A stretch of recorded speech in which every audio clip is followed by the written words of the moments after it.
बिस्मिल्लाहिर्रहमानिर्रहीम। खातिन हज़रात, मैं हूँ अख्तर अब्बास और आप सबको मेरा सलाम पहुँचे। आपने कभी एहसास बर्तरी का लफ्ज़ तो सुना होगा। ये एहसास दो तरह के होते हैं, एक मीठा मीठा तकब्बर भरा और एक बहुत ही अगली सा जो डायरेक्ट आपके दिल को जाके हिट करते हैं। जैसे जैसे लोगों की उम्र बढ़ती है, मर्तबा बढ़ता है, मुकाम बढ़ता है, अगर तो उनके अंदर ये एहसास हो कि जो सारी नेमतें अल्लाह ने उनको दी हैं और उनकी अपनी हासिल करदा नहीं है, तो ज़ाहिर शुक्रगुजारी होगी। अगर उन्हें ये लगे कि सब कुछ तो मेरी मलकियत है, ये मैंने अपनी सलाहियत से और अपनी मर्ज़ी से हासिल किया है, तो इनफैक्ट वहाँ से ये तकब्बर अंदर आने लगता है। बज़ाहिर ये मीठा सा होता है, दूसरे को चुभ नहीं रहा होता, लेकिन लफ्ज़ आपके ऐसे होते हैं कि दूसरे को हर्ट करते हैं। वो आपके बच्चे भी हो सकते हैं, वो आपका दामाद हो सकता है, वो आपकी बहू हो सकती है, वो आपके कुलीग हो सकते हैं, वो आपके मातहत हो सकते हैं। आप उनके कपड़ों पे उन्हें टॉन्ट कर सकते हैं। आप उनसे पूछेंगे कि ये कहाँ से लिया, वो कहेंगे कि मैंने फ़लाँ जगह से लिया, फ़लाँ से सिलवाया। किस ज़माने में रहते हो यार, इतने बड़े हो गए हो, ज़माने के साथ चलना नहीं सीखा, जाके ब्रांड का लिया करो, फ़लाँ जगह सेल भी लगी होती है। आपसे पूछेंगे क्या खाया, आप बताएंगे कि पराठा खा के आए।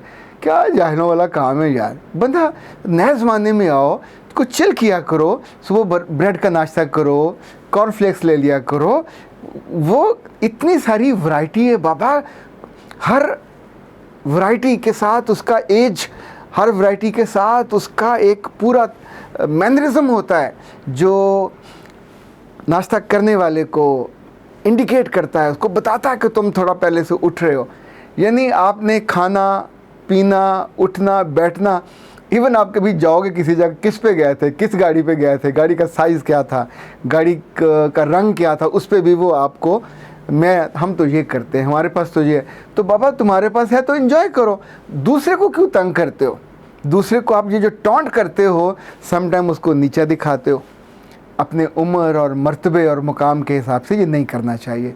उसका नुकसान ये होता है कि आप उस इज़्ज़त से और मोहब्बत से महरूम हो जाते हैं कि कुछ बुज़ुर्ग आपने देखे होंगे बहुत ही शाइस्ता, उनके साथ बैठने का मन करता है।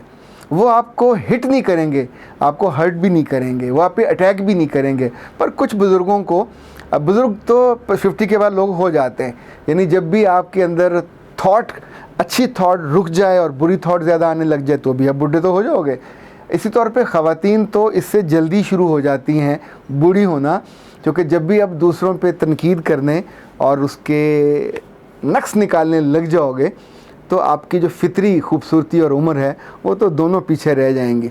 अच्छा, इसी तौर पे खातिन हज़रात, हमने बहुत सारे लोग ऐसे देखे कि जो ज़िंदगी में जो वो सोचते हैं ओके रहें उनके साथ, उसकी छतरी में रहें, उसके ख्याल में रहें, लेकिन दूसरे की बात को वो या तो रद्द रद्द कर लें इस तरीके से कि ये मुझे पसंद नहीं आई, तो बिस्मिल्लाह आपकी राय है। बहुत से लोग हैं जिन्हें बाज़ दफ़ा मेरी बातें पसंद नहीं आती कि आप क्यों कहते हो कि इंसान का करैक्टर होना चाहिए, आप क्यों कहते हो कि हमें अपने आप को संभालना चाहिए। उनका ख्याल है कि जानवरों का बाड़ा है, जिसको जी चाहे जो साथ ले जाए और किसी को एतराज़ नहीं होना चाहिए। तो इस पर मेरी राय है, मैं तो उस पर दलील से बात करता हूँ और बताता हूँ कि इंसानों का फ़र्क है। इंसान कभी भी जानवर नहीं बन सकते। इंसानों पे अगर ज़वाल की आखिरी हद भी आ जाए तो भी उनमें से कुछ ऐसे लोग ज़रूर होंगे जो रस्तों पे अगर कोई गुनाह कर रहा होगा तो उसको भी कहेंगे कि यार थोड़ी सी हया कर लेते, कहीं साइड पे हो जाते। यानी आप सोचें ये क्या आलम होगा। वैसे तो इस वक्त जो आलम है, लाइव जो सॉफ्टवेयर चल रहे हैं नेट पे और टिकटॉक, जो कुछ उनमें हो रहा है, ये आलमोस्ट गंदगी की, अब आप उसी मंजिल पे जा रहे हैं जिससे बचना चाहिए, जिससे तौबा करनी चाहिए। अल्लाह ना करे हम वो बदतरीन अहद और ज़माना देखें। खैर, मैं बात कर रहा था कि दलील से बात करने की बजाय, लाइक एक साहब हैं ट्रैवल मास्टर। अब आई डोंट नो, इतनी ज़रूरत तो है नहीं कि अपने असल नाम से बंदा आए, तो इस पर्दे में ज़ाहिर है कुछ छुपा हुआ है, कोई मर्दी होगा, खातून का ये काम नहीं है, लेकिन उन्होंने नाम बताने की हिम्मत नहीं की। चूँकि जब आप अंदर से किसी छोटे मोटे तकब्बर का शिकार होते हैं तो सारा डर भी होता है कि दूसरा मेरी बात को पलटा के ना मुझे मारे। इन्होंने कहा है कि तुम लोगों को गुमराह करना बंद करो, अपनी खोपड़ी का इस्तेमाल कम किया करो। किस दौर में रहते हो, बी रियलिस्टिक, बी प्रैक्टिकल, शादियाँ करो, 4 शादियां करो, गुनाह ख़त्म करो, और यू आर टोटली रॉन्ग।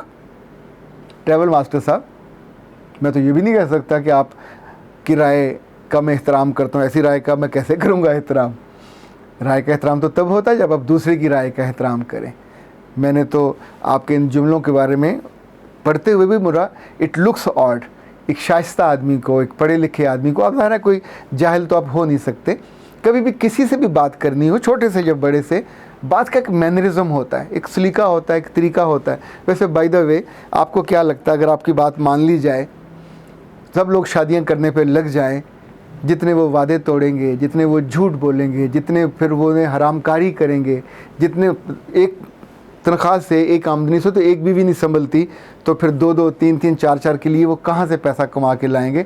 हर सड़क पे क्या डाके डलवाएंगे? हर सड़क पे नहीं, कहाँ से वो लेके आएगा माल जिससे वो उन सारे घरों को चलाएगा?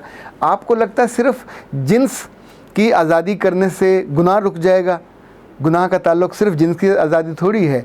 मुझे तो लगता है कि इन दिनों हमें सबको बहुत फ़िक्र करनी चाहिए। जहाँ अपनी ज़ुबान की, ईमान की, अखलाक की करनी चाहिए, वहाँ रिस्क की भी करनी चाहिए। क्योंकि ज़िंदगियों में जब रिस्क, और वो भी हलाल, कम हो जाए तो फिर हर चीज़ रवा हो जाती है। अच्छा, रिस्क सिर्फ पैसे नहीं है, रिस्क मोहब्बत भी है, रिस्क ताल्लुक़ भी है, रिस्क ताल्लुकात हैं, रिस्क दोस्तियां हैं, रिस्क रिश्ते हैं, रिस्क खुशियां हैं।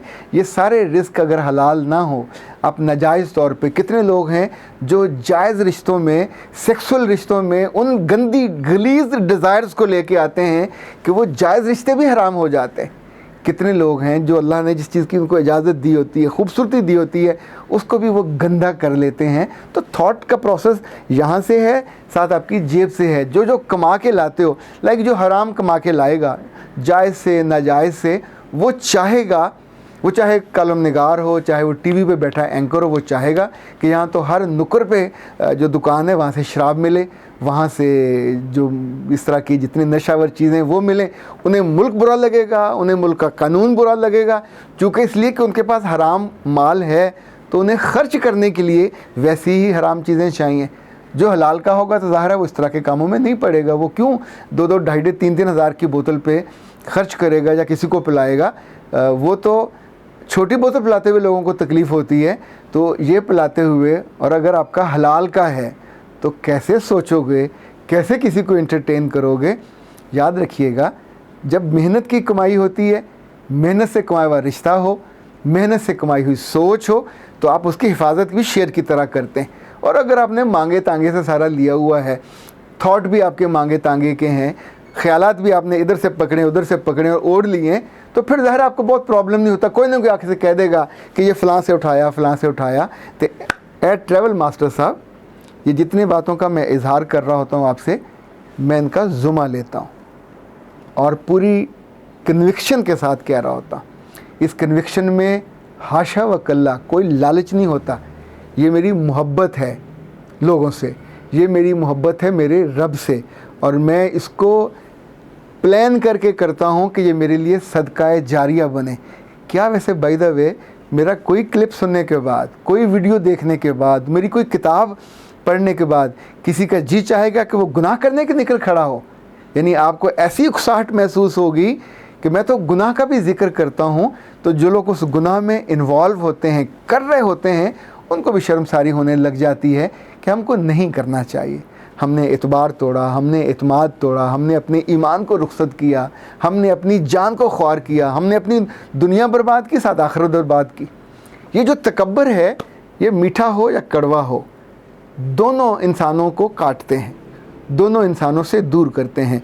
आपको और आप सबको कभी कभी किसी से इख्तलाफ करना हो तो उसके ज़रूर आदाब का मलहूज़ ख़ातर रखना चाहिए। बड़े से बात कर रहे हो, अपने बराबर वाले से कर रहे हो, उसकी बात को रद्द कर दीजिए। अगर आपको कबूल नहीं करनी, उसको ना मानिए, उस पर अमल ना कीजिए। लेकिन जब आप ये कहेंगे कि तुम लोगों को गुमराह कर रहे हो और अपनी खोपड़ी का इस्तेमाल ना किया करो, तुम किस दौर में रहते हो? आप सोचिए कि ये सुनने के बाद या पढ़ने के बाद आप कहने वाले के बारे में कितनी मोहब्बत का दरिया बहाएंगे या कितना उसके बारे में सॉफ्ट होकर सोचेंगे। आप उसकी पर्सनैलिटी के बारे में कोई बहुत अच्छा गुमान नहीं रखेंगे। इंसान के लिए रब ने इंसाफ का हुक्म दिया है, अदल का हुक्म दिया है, ख़यालात के बारे में भी यही करना चाहिए। कुछ चीज़ें आपके ख़्याल से आगे पीछे हों तब भी ना, जो बेहतरीन हालत होती है आदमियत की, इंसानियत की, अशरफ वाली, उसको नहीं छोड़ना चाहिए। इससे जो पर मुरब्बा फुट खुशी है वो भी कम होती है, और ताल्लुकात में और लोगों के बारे में गुमान में वो भी एक यूँ समझे बदमज़गी पैदा होती है। आप उम्र में बड़े हो रहे हों तो अपने लोगों को मीठी छुरी बन के नहीं काटना, और अगर उम्र में छोटे हों और नौउम्र हैं और आपको बहुत तकब्बर हो अपने ख़यालात का, तो भी उस तकब्बर की छत्र छाया में ख़ुद जिएँ, दूसरों को जबरन खींच के वहाँ लाने की कोशिश मत करें। अख्तर अब्बास को इजाज़त दीजिए। अस्सलाम वालेकुम।